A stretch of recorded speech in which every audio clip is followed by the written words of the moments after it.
വയനാട് ഉരുൾപൊട്ടൽ ദുരന്തത്തിൽ സ്വമേധയാ കേസെടുക്കാൻ ഹൈക്കോടതി നിർദ്ദേശം. രജിസ്ട്രിക്കാണ് കോടതി നിർദ്ദേശം നൽകിയത്. മാധ്യമവാർത്തകരുടെയും ഹൈക്കോടതിക്ക് ലഭിച്ച കത്തിന്റെയും അടിസ്ഥാനത്തിലാണ് കേസെടുക്കുന്നത്. അതിനിടെ ഉരുൾപൊട്ടൽ ദുരന്തവുമായി ബന്ധപ്പെട്ട ഫണ്ട് ശേഖരണം നിയന്ത്രിക്കണമെന്നാവശ്യപ്പെട്ടും ഹൈക്കോടതിയിൽ പൊതുതാൽപര്യ ഹർജിയെത്തി. വയനാട് ഉരുൾപൊട്ടൽ ദുരന്തത്തിൽ സ്വമേധയാ കേസെടുക്കാൻ രജിസ്ട്രിക്കാണ് ഹൈക്കോടതി നിർദ്ദേശം നൽകിയത്.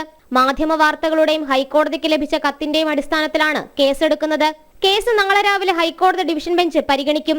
ഉരുൾപൊട്ടലടക്കമുള്ള പ്രകൃതി ദുരന്തങ്ങൾ ഉണ്ടാകാതിരിക്കാൻ എന്തെല്ലാം കാര്യങ്ങൾ ചെയ്യാൻ കഴിയുമെന്ന് സർക്കാരിനോട് ഹൈക്കോടതി ആരാഞ്ഞു. കേരളത്തിന്റെ ചില പ്രദേശങ്ങൾ പരിസ്ഥിതിലോല മേഖലകളാണ്. ഇവിടെ സുസ്ഥിര വികസനമടക്കം സാധ്യമാണോ എന്ന കാര്യത്തിൽ പുനർവിചിന്തനം അനിവാര്യമായ ഘട്ടമാണിതെന്നും ഡിവിഷൻ ബെഞ്ച് വ്യക്തമാക്കി.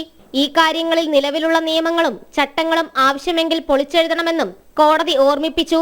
അതിനിടെ വയനാട് ഉരുൾപൊട്ടൽ ദുരന്തവുമായി ബന്ധപ്പെട്ട ഫണ്ട് ശേഖരണം നിയന്ത്രിക്കണമെന്നാവശ്യപ്പെട്ട് ഹൈക്കോടതിയിൽ പൊതുതാൽപര്യ ഹർജിയും എത്തി.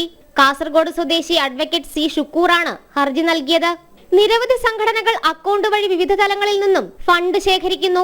യാതൊരു മേൽനോട്ട സംവിധാനവും ഇല്ലാതെയാണ് ഫണ്ട് ശേഖരണമെന്നും ആക്ഷേപമുണ്ട്. സംഘടനകൾ വഴി ശേഖരിച്ച ഫണ്ട് വിനിയോഗിക്കാൻ സംവിധാനമൊരുക്കാനായി സർക്കാർ അടക്കമുള്ള എതിർകക്ഷികൾക്ക് നിർദ്ദേശം നൽകണം. അടിയന്തരമായി അക്കൗണ്ടുകൾ മരവിപ്പിക്കണമെന്നും ഹർജിയിൽ ആവശ്യപ്പെടുന്നുണ്ട്. ഹർജി ഹൈക്കോടതി നാളെ പരിഗണിക്കും.